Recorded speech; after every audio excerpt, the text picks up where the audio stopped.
ang text ang aming naglilibangan. Kami nagbabalagtasan gabi-gabi. Ilang buwan ba yun tayo nagbalagtasan? 3 buwan kami nagbalagtasan gabi-gabi na hindi kami magkakilala. Kaya gawa kayo kanyang yakapin kanina. Ako may nagawan tula. Ang yakap mo'y ang higpit. Naalala ko ang matabang lupa sa bukid. Yayakap ng araw na mainit upang maging ginto ang bungang hasi. Araw ng nag-init ang tapang upang ano ba to? Tulad kong bukid ay magluwal ng maraming butil ng kayamanan. Nagagawa ko lang dito.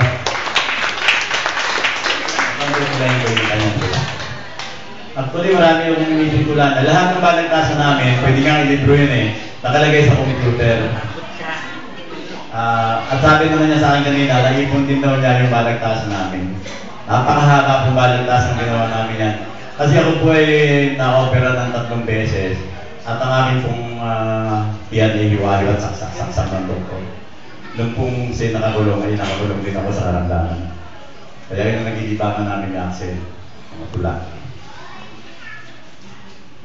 Kaya.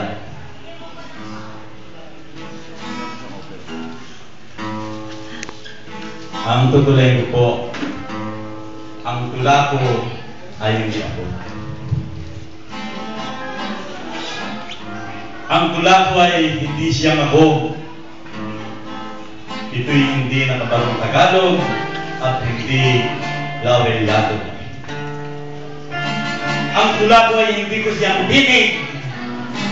Ito'y hindi sining ng kulay, amoy, hugis o himig.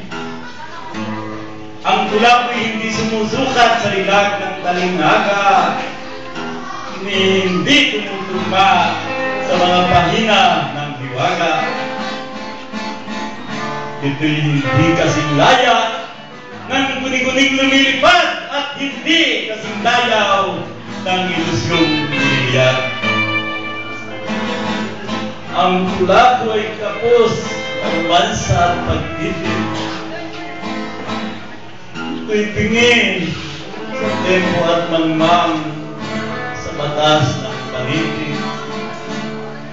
Ang tula ko ay salat sa salita ng salita. Ito'y manhid sa kilabot at kilitid ng diwa.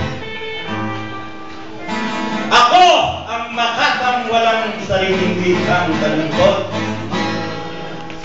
Ako ang makatang sampay bakod at ibuspos. Ako ang makatang nakatanghod na lamang at ikaos. Ako ang makatang pulubi sa karnasan ninyong limos.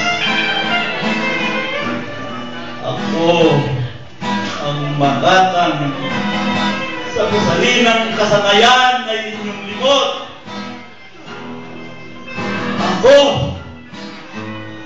Ako ang mula ng makatang hindi nila mabibigkas. Ako ang makatang tumutula ng hindi nila binibigkas. Ako ang makatang magsisimula habang